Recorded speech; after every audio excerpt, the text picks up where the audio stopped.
Bună ziua!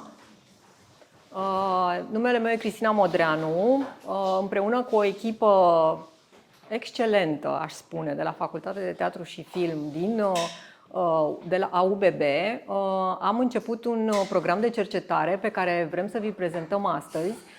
El se deschide chiar acum. Se cheamă Arhiva Feministă de Teatru, FEM 100. 100 pentru că ne uităm la 100 de ani, nici mai mult, nici mai puțin, 1920-2020, și ne uităm din perspectiva creatoarelor femei din teatrul românesc, care adesea nu au fost incluse în istoria oficială, cu I mare, O mare, a teatrului românesc, singura istorie care se dă mai departe, către voi, către generațiile următoare, care s-a dat mai departe către noi. Această istorie oficială are foarte multe omisiuni, foarte multe locuri necompletate. Dacă ne uităm la ea ca la o hartă, sunt locurile astea gri, nedescoperite sau neacoperite sau incomplet acoperite. Și ce ne propunem noi în mod foarte ambițios, inconștient poate, cu acest program, care e doar un program de 2 ani, cel puțin pentru început, este să acoperim cât putem mai mult din aceste locuri incomplet păstrate. Vom face asta, cum ziceam, pe parcursul a 2 ani. Echipa este în mare parte aici, e formată din profesori de-ai voștri și cercetători, doamnele Miruna Runcan, Anca Hațegan, Ivona Vâstraș, Olivia Grecea, Mihai Pedestru, Ilinca Tamara Todoruț. Sunt oameni care se ocupă deja cu cercetarea și care vor aprofunda și vor direcționa cercetarea lor înspre istoriile creatoarelor femei. Raluca Sas Marinescu, iertare, este peste tot și a plecat în spate și n-am mai văzut-o. Este foarte important că încercăm, pe lângă redescoperirea acestor istorii din trecut, să ne conectăm cu ceea ce se întâmplă în alte țări sau ce s-a întâmplat deja în această zonă a teatrului și feminismului în alte țări, și vom face asta printr-o serie de conferințe internaționale pe care le deschidem chiar azi cu prima noastră invitată, Agata Lușa. Mulțumesc că ai venit. O să trec puțin pe... I'm going to say a few words about you in Romanian.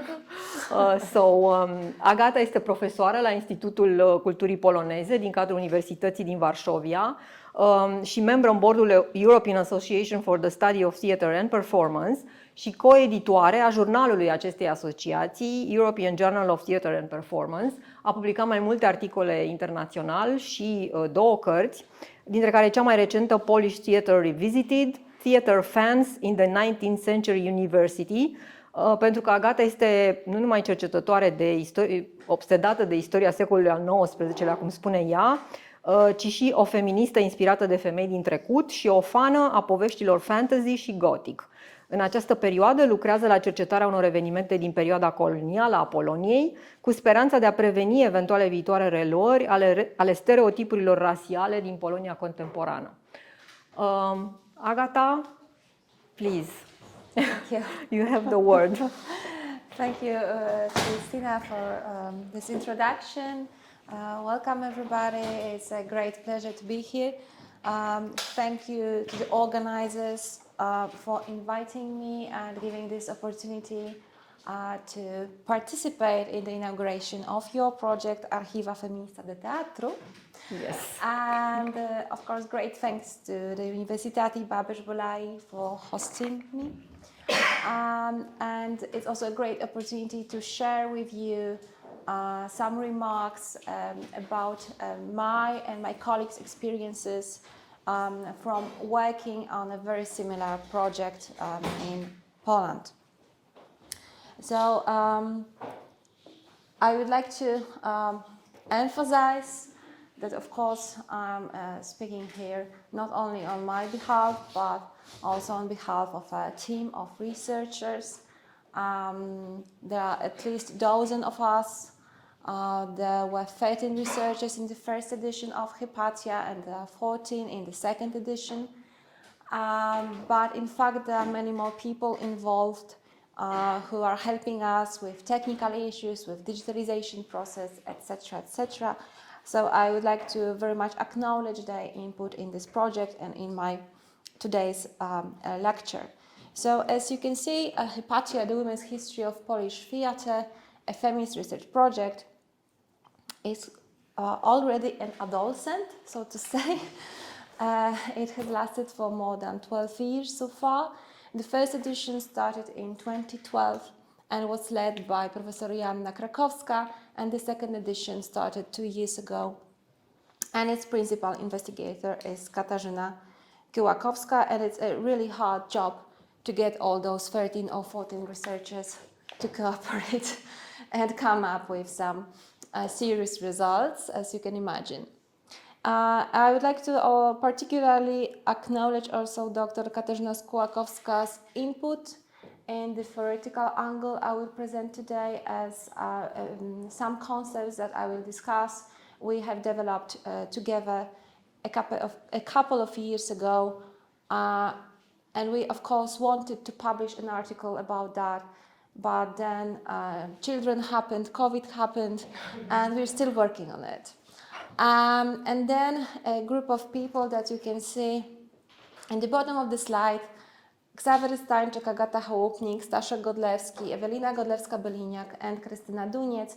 I met with these researchers before preparing this lecture, so I would like to kind of especially also underline that major points of these lectures were consulted with these people, and I also very much wanted to incorporate in my lecture their experiences of working in the archives from a feminist point of view.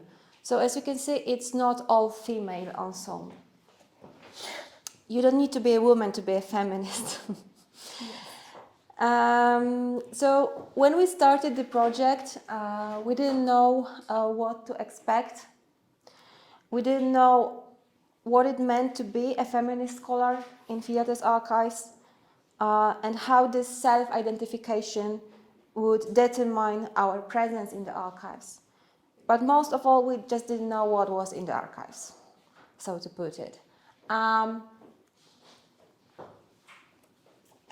So I want to ask you a question. You don't need to answer loudly or publicly to that question. How many Romanian female playwrights can you name off the top of your head? Or female directors, theatre managers, or women professionals working in all their capacities than acting? We all know about actresses, but the project is not about actresses. So in 2012, our answer to that question was very, very few. And we were feminist scholars interested in women's theatre history, and we were unable to give a long list of answers to this question. So what about so-called average people who do not study theatre history from a feminist point of view? How many dramas written by women are in the school reading canon? Very, very, very, very few. And for society to acknowledge women's impact on theatre, we need to introduce women's work into reading canon. Otherwise, most of people will not encounter or will not look for women's work specifically. So the common argument to justify this situation that we don't know about women working in theatre is that, well, women did not work in theatre.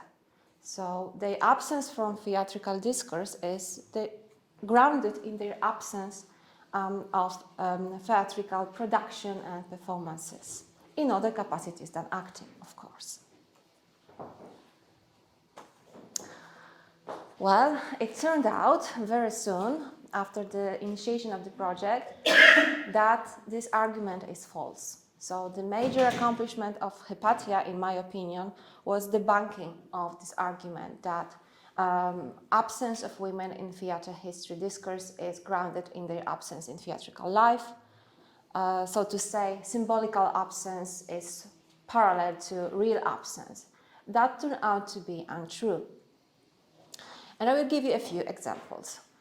In the first edition of Hypatia, we retrieved and digitalized more than 200 dramas written by women. And back then we thought it's a lot, but now in the second edition, after a year and a half, we already have 1,872 dramatic texts. And the pile is growing, and we don't know what to do. It's so much. We just don't have time to read it all, to categorize it all, or to summary the texts, to discuss them all.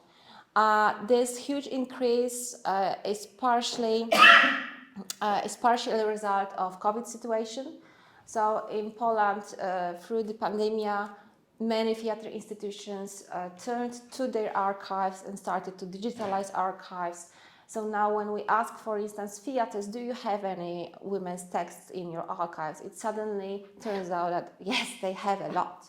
And they send us, a very, very long list of 200 plays, for instance. So it's growing, and it shows that women did write theatrical plays in abundance. We also found out in the first edition that from 1944 up to 2010, 903 female directors have worked in Polish theatre, and 937 female set designers also have worked in Polish theatre. And of course, most of those names are either completely unknown or have been utterly forgotten.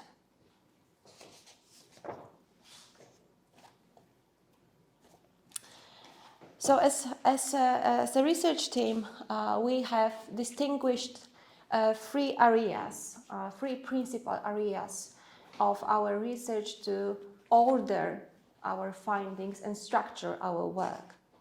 So the first field is women's drama, the second women's texts on theatre, what you might also call theatre criticism, or theoretical thinking about theatre, and the third one is statistics concerning theatre institutions.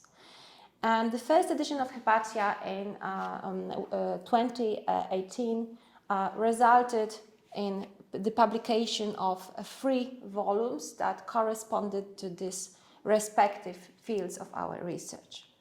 So we published a volume of edited and commented by us dramas written by women. There were 13 dramas in that volume.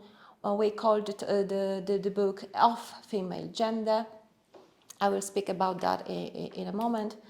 We published a volume, The Unconsciousness of Theatre, which consists of 32 texts, very different genres, written by women on theatre.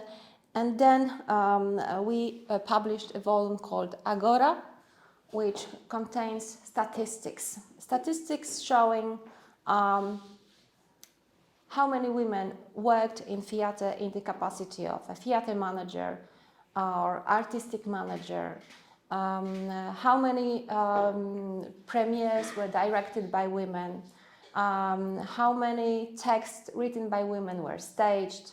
There's also information about choreography or set designing.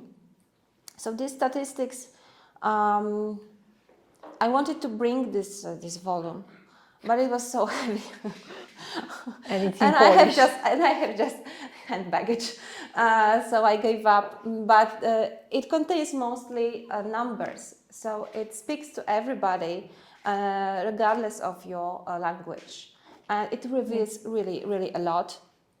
And I will also comment on that in a moment. But I would like to also draw your attention to the chronicle. So the chronicle, as for now, it's only in a digital form, and we will not publish it in print. It's 1,200 pages documenting women's activity since 1944 up to 2010. And it's a source for other researchers looking for inspiration for their own research. So here you have the example of statistics, and I will explain a little bit what's going on here. So the black dots, they show the number of dramatic theatres in Poland on the axis of time, starting 1944, shortly, actually during the war still. And the red dots mark the number of dramatic theatres managed by women.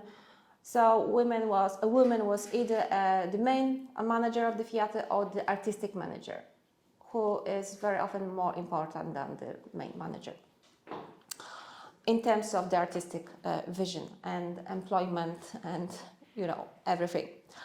So as you can see, and this is perhaps most terrifying, the number is very stable throughout the 20th century and into the 21st century.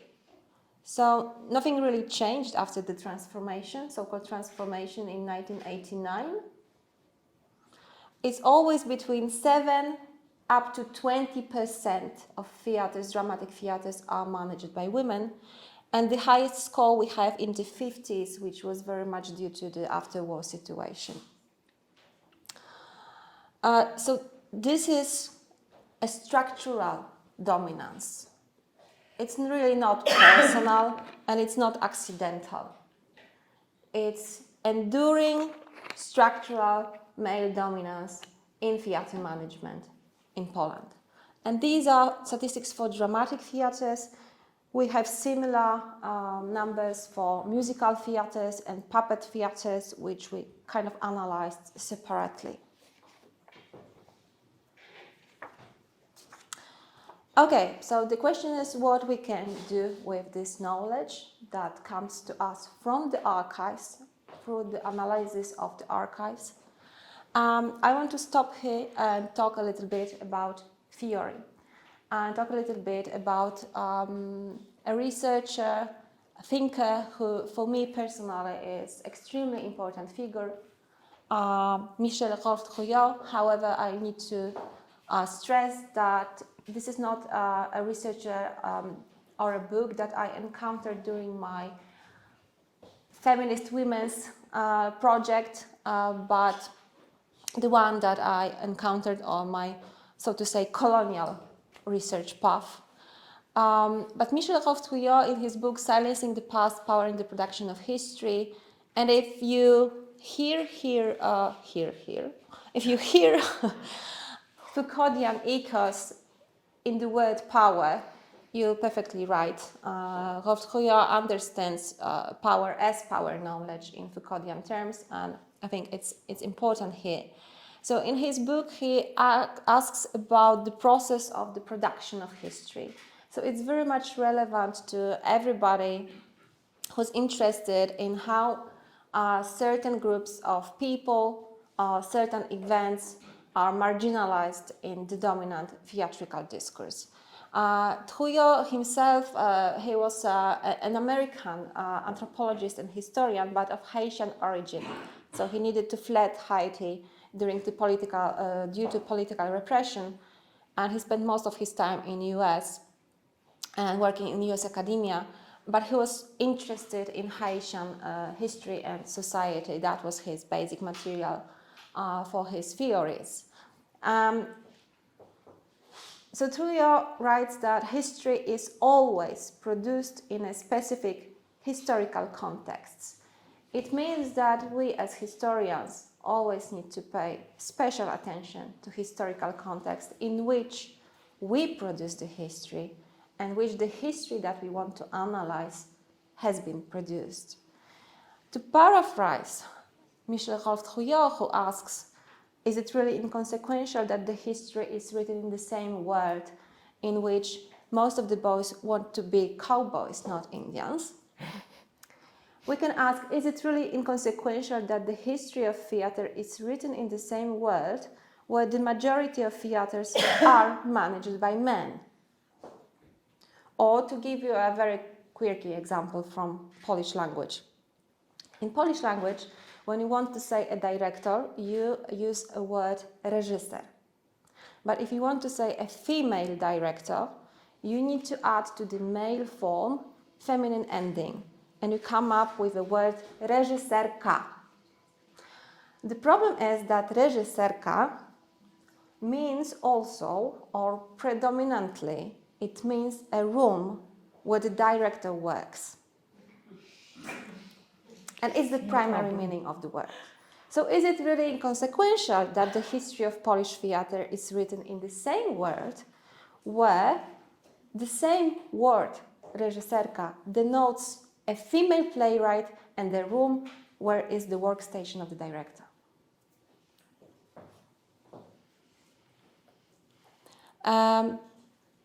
Moving on. So Trouillot also asks about silences, how silences are produced. And he writes, any historical narrative is a particular bundle of silences. Any historical narrative, including feminist historical narratives, we will also produce silences. At every important stage of writing a history, these silences will occur. But it's very important to be aware what is silenced at the stage of fact creation, fact assembly, fact retrieval, and then retrospective or giving retrospective significance, meaning acknowledging a certain narrative as a historical narrative. Effective silencing, writes Michel Trouillot, does not require a conspiracy, not even a political consensus. Its roots are structural. It's very important because we often encounter an argument that feminist research is grounded in hatred towards men.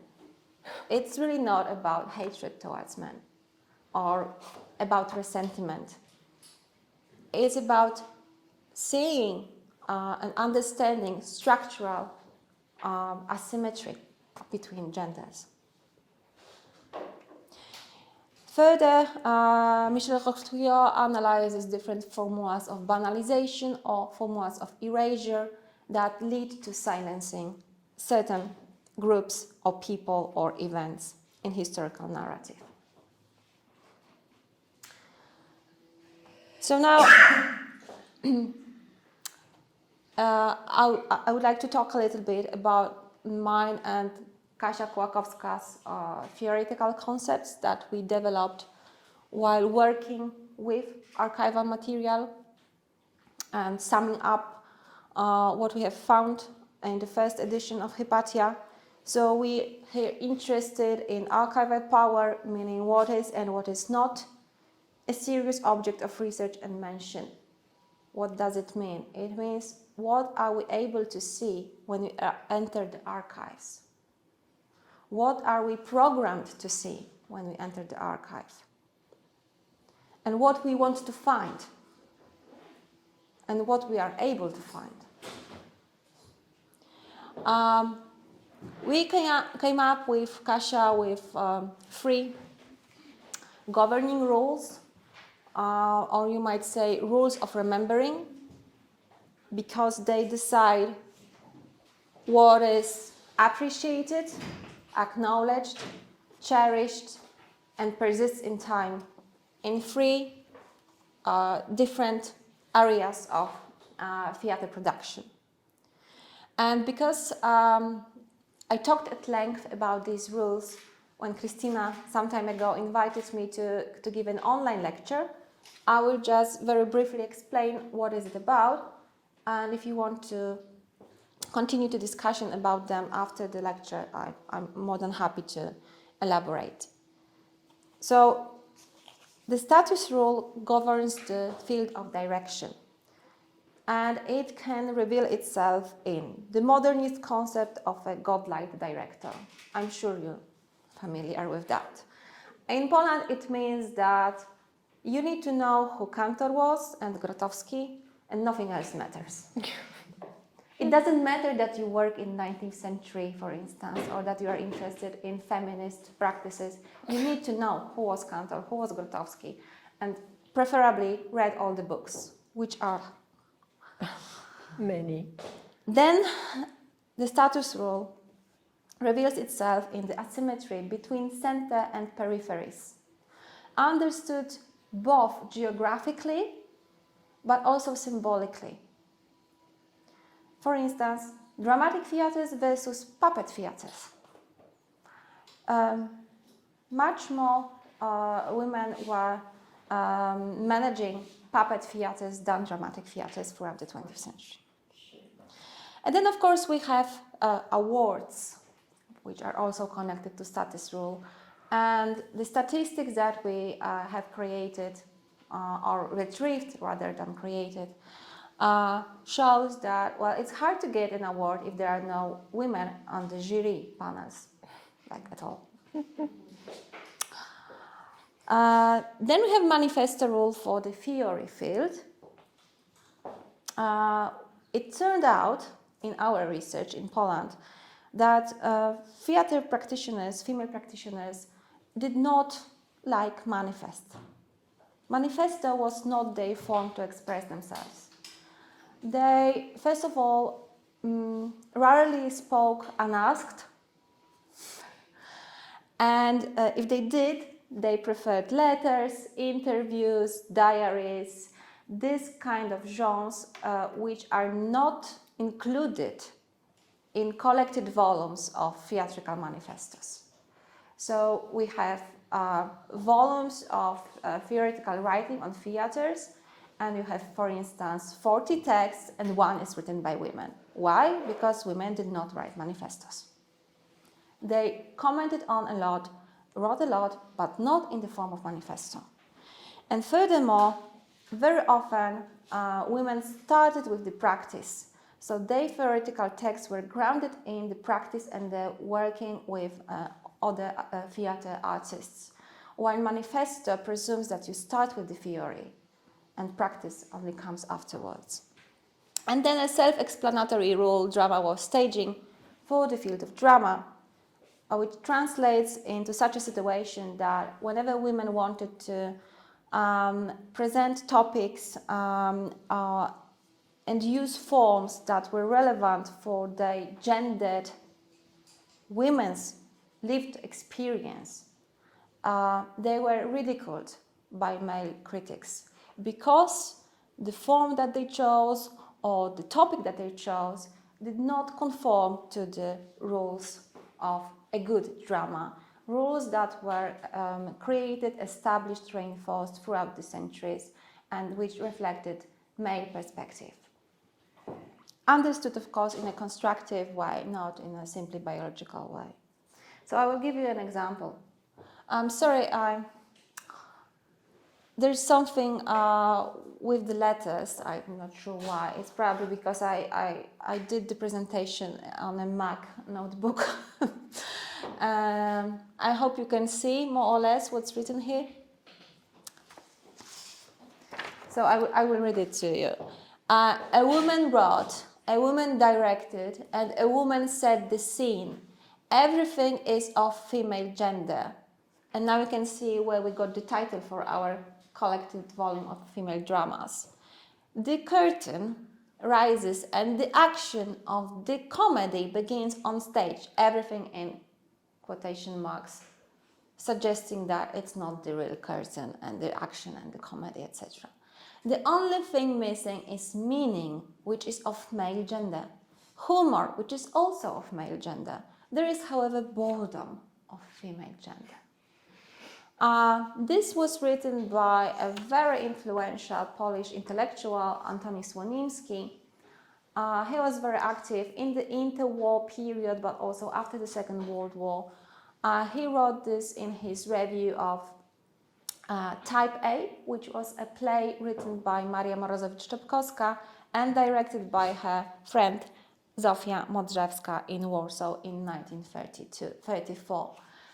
And this quote very much reflects the general concept that women were incapable of writing good dramas. They can write novels, but they cannot focus and give this really precise form which drama is. Hence, boredom is of female gender. The first one is statistical and chronicle pathway, which you can summarize as I want to find it all. Of course, this is very ambitious and impossible. So first thing you need to do when you enter on this pathway is to abandon any aspirations of comprehensiveness. It's simply impossible. Those of you who have worked in the archives already know also that this pathway involves lots of negative emotions. And I'm speaking about it because we very often forget about it, or in our conversation, or silence this experience. And I think it's very important to underline that working in the archives most of the time is a very tedious and disappointing work. There's lots of frustration, lots of tiredness, lots of negative emotions, reading texts that you really don't know what to do about, that are boring. Many things happen on this pathway. But it will reveal the diversity and richness of the archives. There are so many things in there.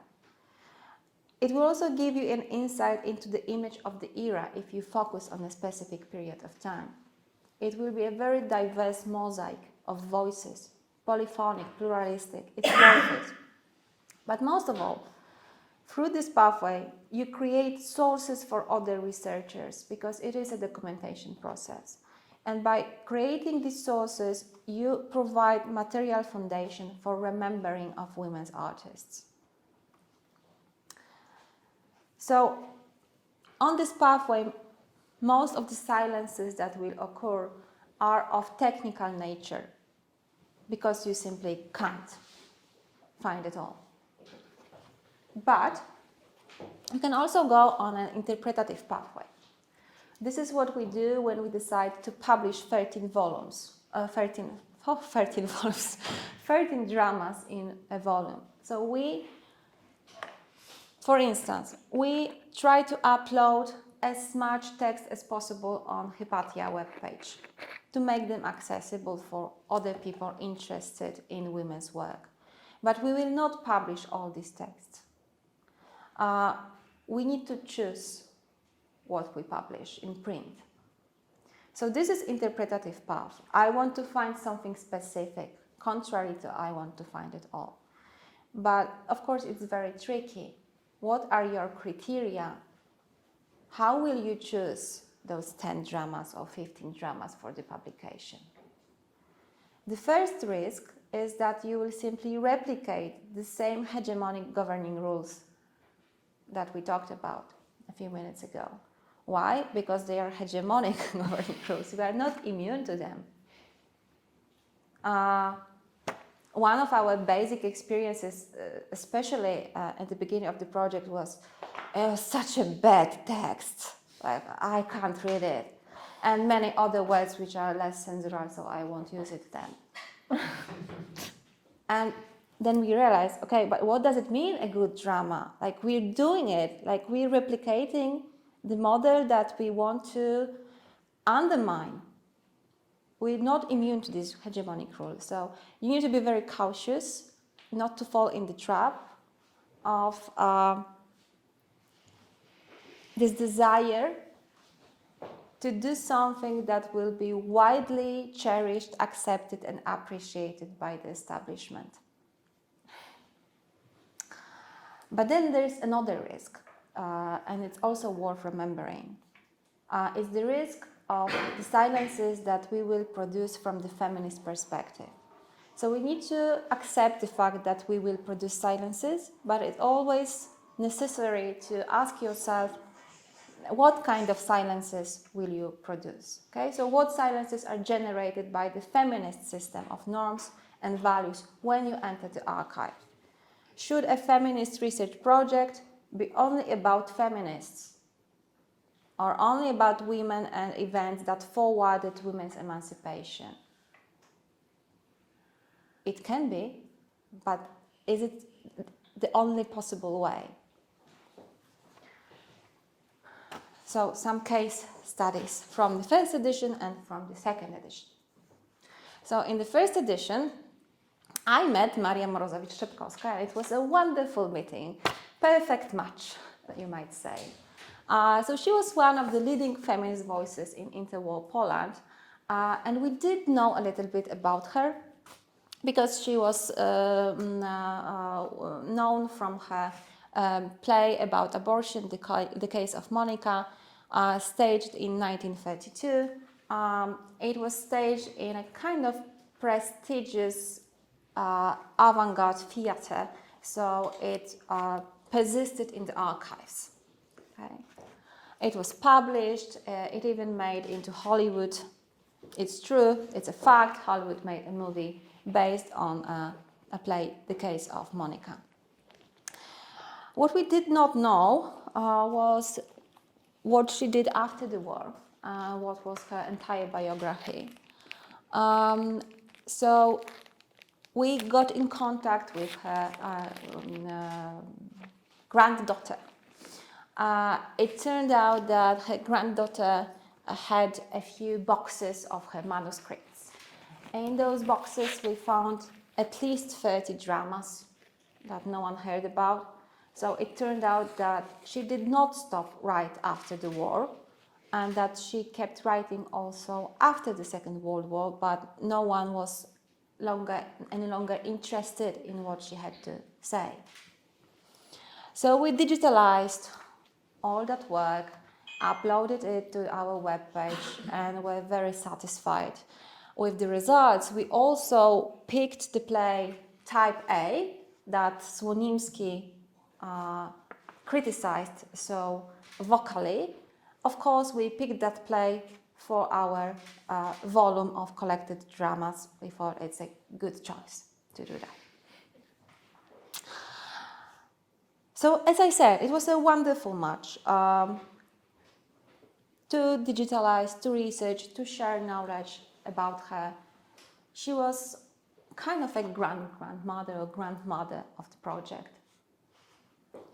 But in the second edition, I met, among other people, Zofia Glass. As you see, there are no dates for her because I was unable so far to find anything about her. She is completely forgotten. What I managed to establish was that she wrote a lot of missionary dramas, which became clear because, as I said, the digitalization process is intensifying, so we can encounter her texts in different archives, and the majority of them are missionary dramas written specifically for amateur church youth theaters. So we are really on the fringes of theater production. These texts were printed by church publishing houses, mostly in the 1930s, so we are in the same period as with Maria Morozowicz-Czepkowska, most acclaimed work. But unlike Morozowicz-Czepkowska, who is part of feminist theater archives, Zofia Glass is part of Polish colonial archives. And she is an example of a female author who represented conservative hegemonic order and who vocally supported that order. So what do we do with such authors? If they wrote texts that from our perspective are racist, that proclaim white Christian hegemony, etc., etc. Can we just ignore them? But even so, even if their ideology was different than ours, they were still women who were engaged in public sphere. They wanted to influence public opinion, and they had profound impact on upbringing children and youth back then. And also, we need to be aware of the status rule, because of course you can see how it works here. She was writing for amateur church youth theaters. How much more fringe can you be? Do we ignore this kind of theater production? It's a question. It's also very relevant for children drama and youth drama in general. That especially from the beginning of the century, the 20th century, in the first half of the 20th century, is very often unacceptable from our contemporary knowledge about children pedagogy. And it's really hard to accept the idea how to bring up children according to this place. So what can we do? I'm sorry about the quality of the presentation. It looked much better on my computer. We can listen to the archives. And I think it's particularly important in Central Eastern European region because we are very much seduced by terms, concepts and theories developed in the Western countries by Western feminists.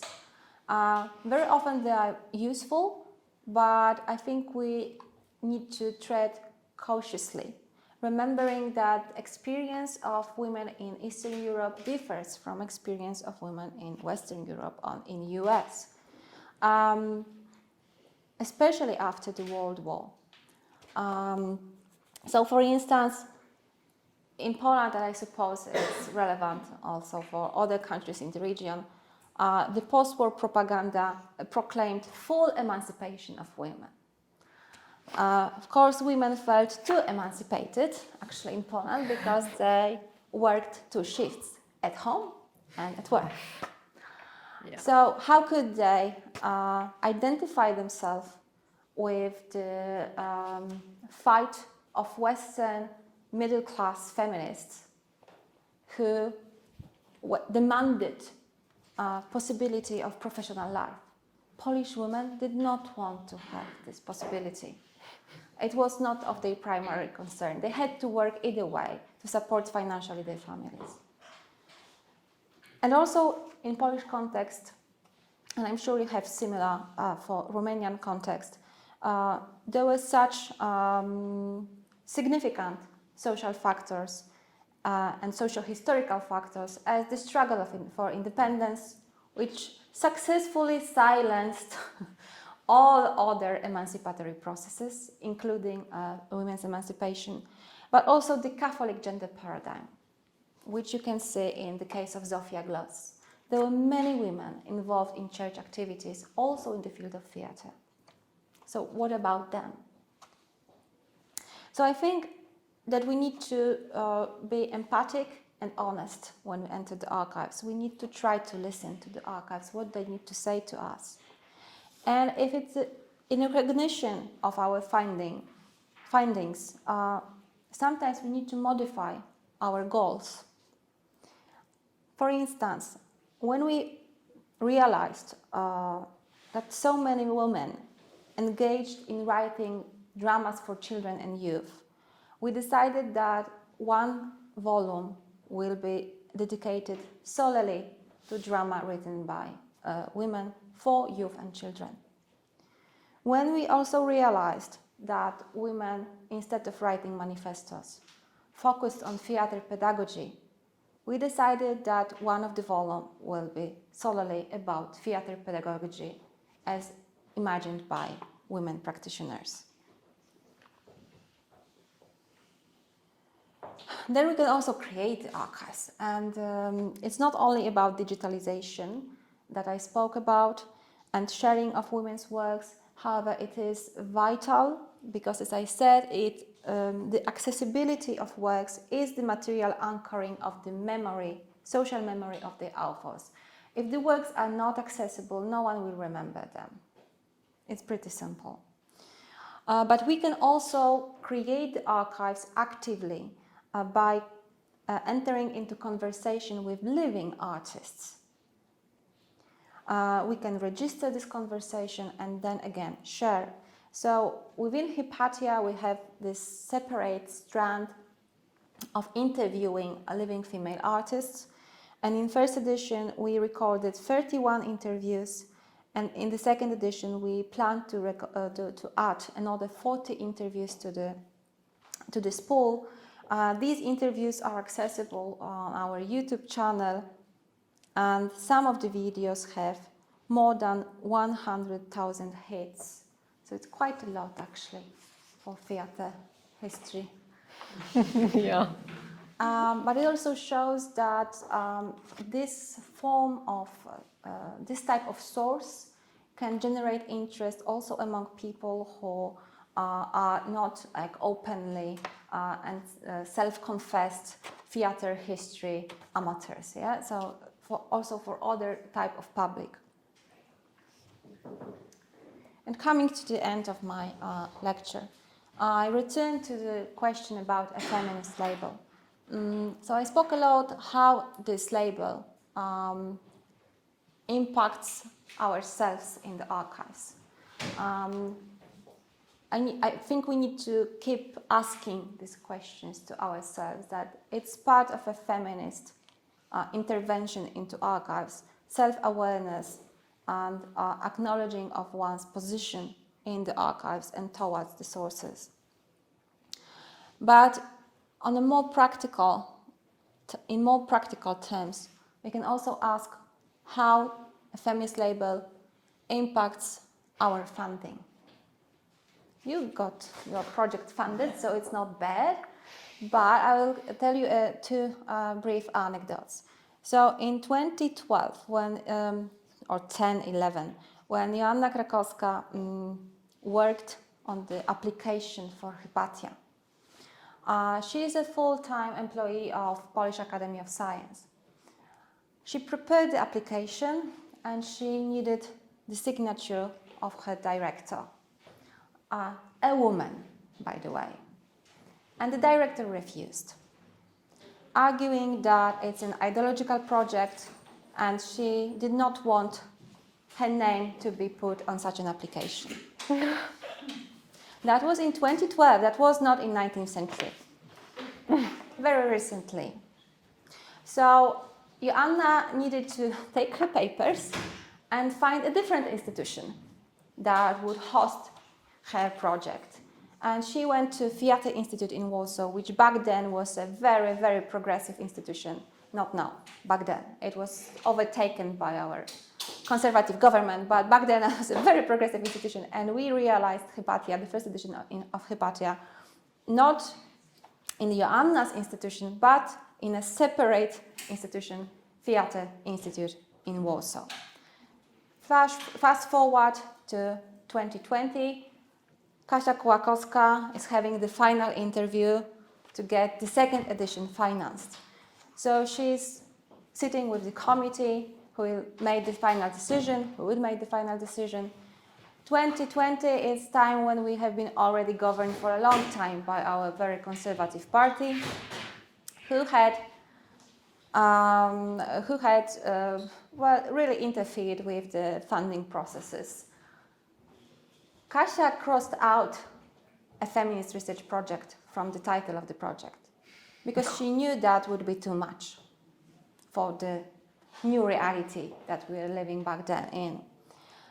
And the first question she got when she arrived to the interview was, okay, but do you want to do science or ideology? So this is a question that you might still get from your funding bodies. And from my personal point of view, a few years ago, I was applying for a scholarship for young gifted researchers. And it's a subsidy from the government, from the Ministry of Higher Education and Science. It's a lot of money, so everybody wants to get that. It's like our salary at university, but without taxes. But I knew that I cannot use a word feminist or gender in my application. So I got this scholarship, but I managed to write an application, and back then I was working mostly in gender and feminist studies. Now my interest changed a little, but that was a few years ago. So I managed to write a successful application, but I knew that I cannot use the word feminist or gender because they would turn down this application regardless of my accomplishments. So it's still very much happening, depending on who is in power, at least in Poland. Because who is in power, what party is in power, it has an impact on public funding. And of course, this type of research in our part of the world is financed from public fundings. And again, the final question, what impact does the feminist project have on the world around you? So I think that we did not make a profound change, to be honest. Okay, we did not make a revolution. Sorry to say that, it's been 12 years. We did not make a revolution, but we have certainly managed to unravel the dominant discourse. We even got an award, like there is one single award given to researchers for publications about theater. It's granted by a Polish Society for Theater Research. So we got in 2018 this award for our free publications that I spoke about, but actually we kind of convinced that they did not have a choice, really. Also because our group consists very much of women working in the center. Most of us work in the Warsaw, in major, most prestigious, most central institutions. So ignoring our final results would be kind of politically improper, even under conservative ruling. So we changed a little bit. Not a revolution, but you can see some changes happening. But most of all, we made it possible to come across different marginal voices in Polish theatre. And it involves not only other researchers, but also artists. So now we are in constant exchange with female artists who are very often looking for texts written by women, or are looking for a genealogy of their own presence in theatre. And they can find it in the archives and sources that we produce as researchers. So, for example, in 2018 in Theatre Institute, back then a very progressive institution, as I said, 10 of the 13 dramas that we edited and printed in the volume of female gender were staged as performative readings by young female directors, and that was quite an event. So I think it's very much also about a feminist project is very much about entering into conversation with the archives, but also with living artists, and making these archives alive again. Thank you. Thank you.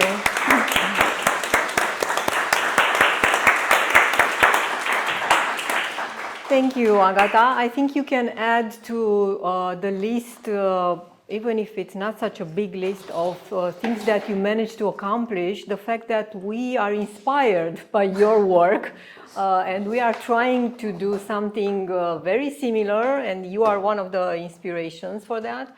And also, I think the impact that you make, it's underground in a way. Maybe it's not such a visible impact, but also like your methodology is a kind of a feminist impact, the impact that runs deeper, and maybe in time it has more meaningful results.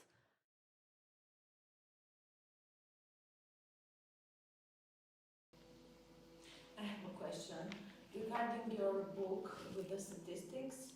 I was wondering, how did you gather the data? How did you sort of transfer the knowledge from one researcher to another? Because I suppose it was a big team. And how did you manage to do all these statistics? Yeah, that was horrible work. Okay, so in this period from 1944 until mid-90s or early 21st century, first of all, the majority of theatre productions were done in public theatre institutions, subsidized somehow from public money on different levels. Of course, now it would be much more difficult to document and to gather such statistics, because the ways of financing theatre productions have very much diversified, and lots of interesting things are happening outside of these theatre institutions. But in this period from 1944 until 2010, basically whatever happened in theatre in Poland, it was in those public theatre institutions. And for these institutions, we had kind of an annual publication which documented the theaters and listed the premiers and the management. So what we did was we went through every annual, writing down, okay, vice manager, choreography, this premiere, was that written by women? No, okay, no. So line by line and writing down.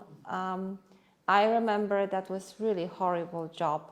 I wasn't pregnant with my first kid. And I remember sitting in the library, belly like that. I can't do this anymore. So that's, for me, it's like doubly traumatic experience. But it was worth it, because before we had the statistics, it was very easy to kind of shut the discussion by saying like, oh, you don't know really. It's only your assumptions that there was any kind of, male dominance. We have no numbers.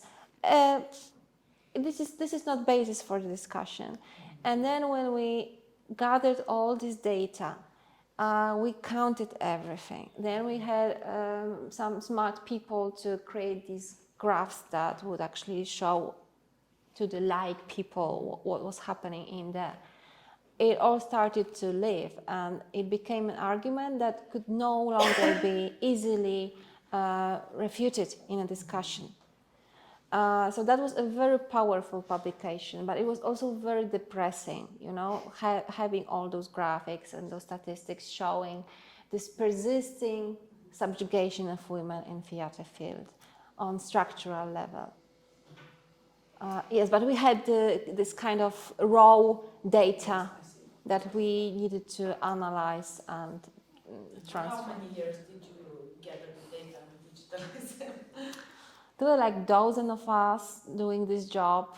I think it took us 1 year at least of reading these annuals and then thinking about, this was like a really long process and lots of discussions. We are now we've been working now together for, more than 12 years, so lots of things are easily solved. But in the beginning, we were like a bunch of women didn't know what to do really, where to start, what would we find in the archives, what was important, does it make sense to collect this data, for instance? Does it make sense to do that? It's such a tedious work. Do we really need to? No, we really have to do that. We also had lots of discussions, for instance, with choosing of dramatic text for the publication. That was really a tough one. So we came up with a very unscientific criterion that we would publish those dramas which resonate with us today, and that we kept discussing, that we could not shake off after reading. So that was our criterion. Well, maybe it's not scientific, but it's very valid. It's a valid point. But we decided that science is basically historically male constructed, so for the purpose of this project, we need to rethink the rules that govern our own work in the archives. Thank you. Yeah. Mm-hmm. Welcome. Right. Okay. Other comments? Maybe you don't have a question, but you want to make a comment. I don't know. I have a question. You sort of answered it previously.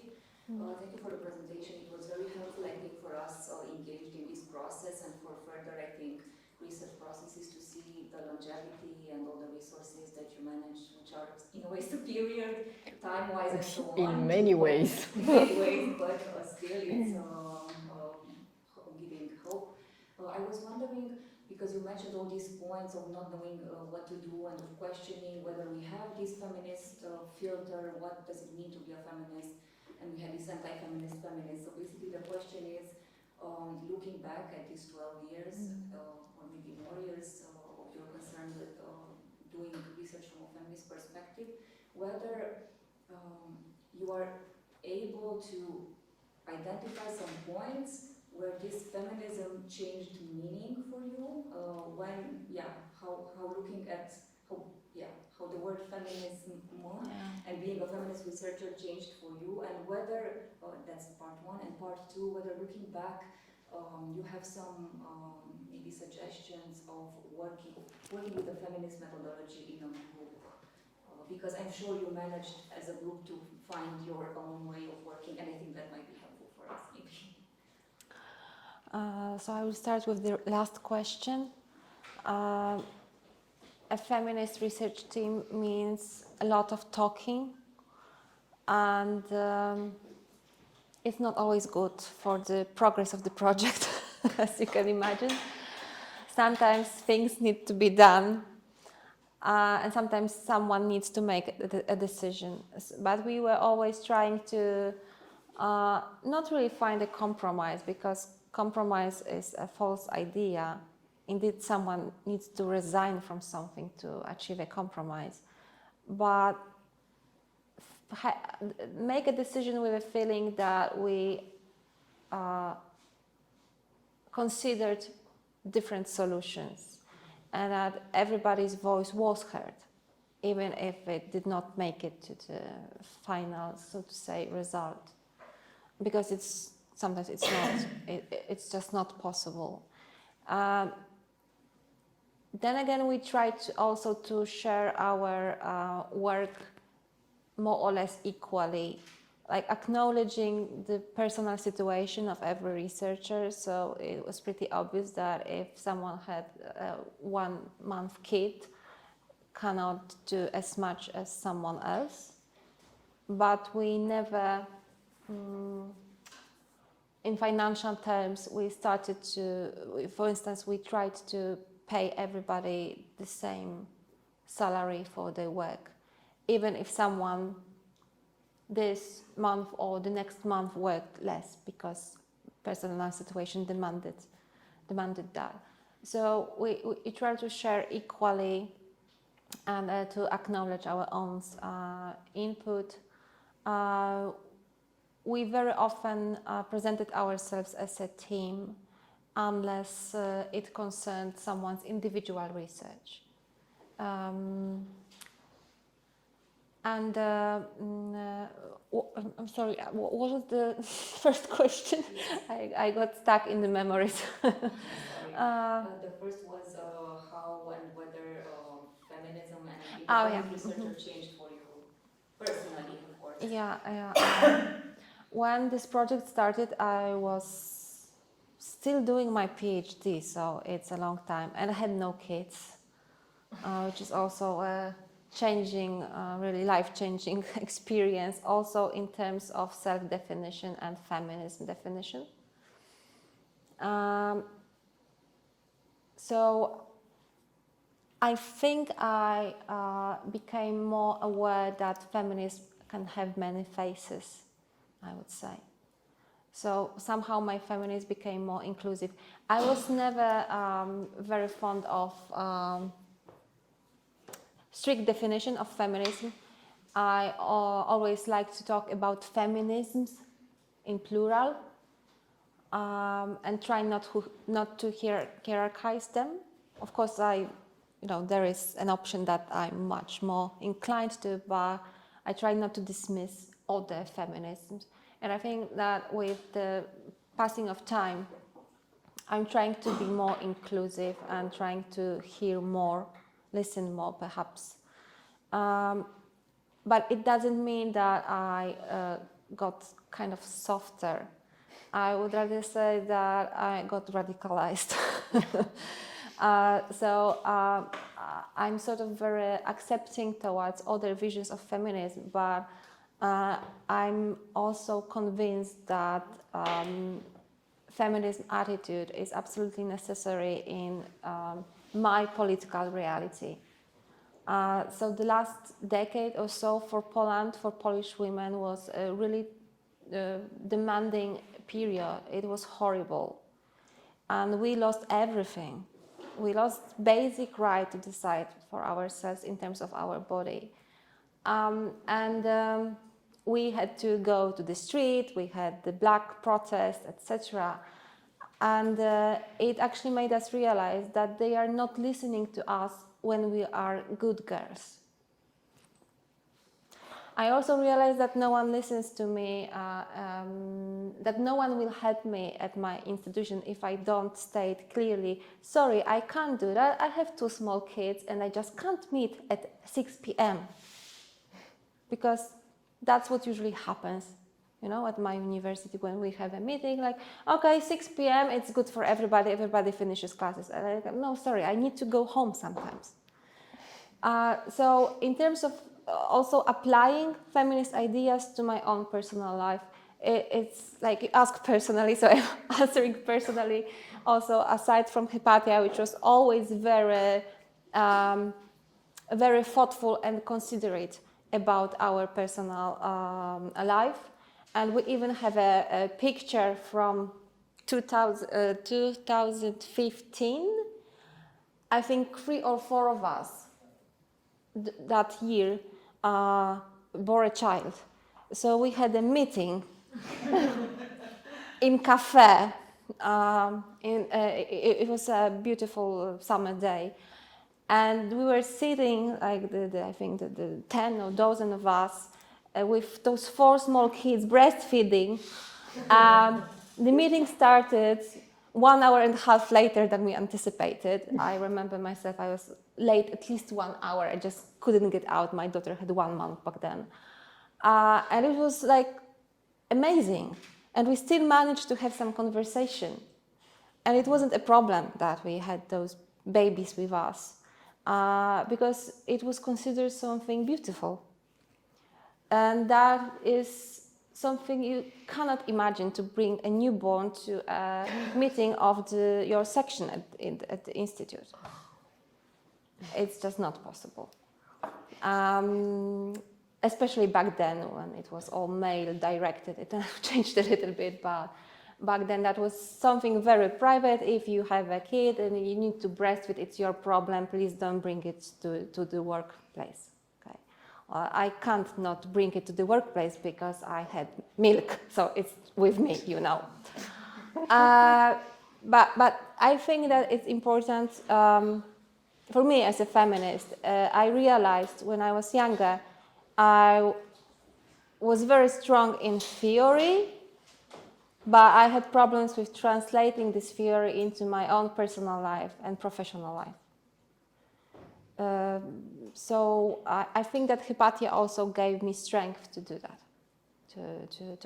to implement it on everyday basis. Yeah.